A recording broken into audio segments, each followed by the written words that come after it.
everybody, Indie Dirk here. Welcome to another one-handed guitar tutorial. Today I'm really excited. We're going to be talking about chords. This is your introductory lesson to chords, and really excited about releasing all the chords individually to you, but I felt the need to preface them with a kind of introductory video, kind of talking about some of the aspects of the guitar and how chords work on the guitar, etc., etc. So here we go. Let's jump in. Right away, I want to look at your standard chord diagram because I'm going to be displaying mine on the channel just slightly differently, but we should note the differences just so that we're familiar with the way that, that a normal chord chart is. So here we go. I'm going to use D major as an example for this. So here is a standard chord chart displaying a D major chord. And what we have here is the guitar upright like so. And then we have the resulting chord displayed on the guitar. Now real quickly, I feel like we need to go over this in case all of you don't know, and that's totally okay. So the strings on the guitar are E, the low E string right here. That's the top, the thickest one. We could also name that string 6, the 6th string. Okay, the next one is A, okay, and that's the 5th string. And then we go down to, let me make sure I hit the right one. D is the 4th string, and then we have G is the 3rd string, and then B, and then E, high E. So the two outer strings are both E's. You have the 6th string, which is the E, and then the high E, or the 1 string, which is the E. Okay?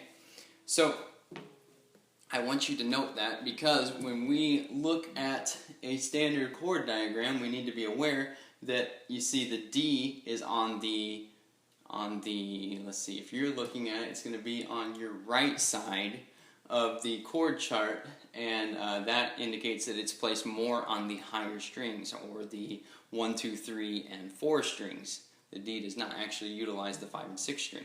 Okay? So what I'm going to do with the chord charts on my channel to make them just a little bit easier to view is I'm going to basically flip everything on its side. We're going to do a 90-degree rotation, and by doing that, we get our very same view of the guitar. Okay, we get this bird's eye view of everything that's happening on the guitar. So just by flipping that around, okay?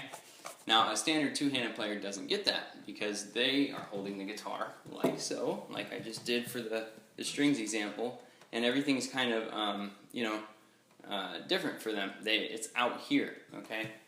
But I like to display my chord charts this way, so that we can see everything happening, you know, as we actually see it happening on the guitar, right?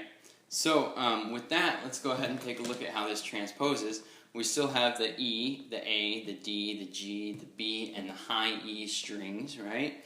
And the D would sit on the lower strings, not lower in tone, but lower in real estate, right?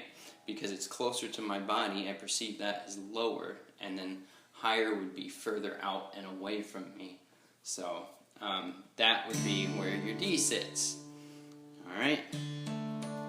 Still on the 4, 3, 2, and 1 strings, just closer to your body, meaning lower. Okay?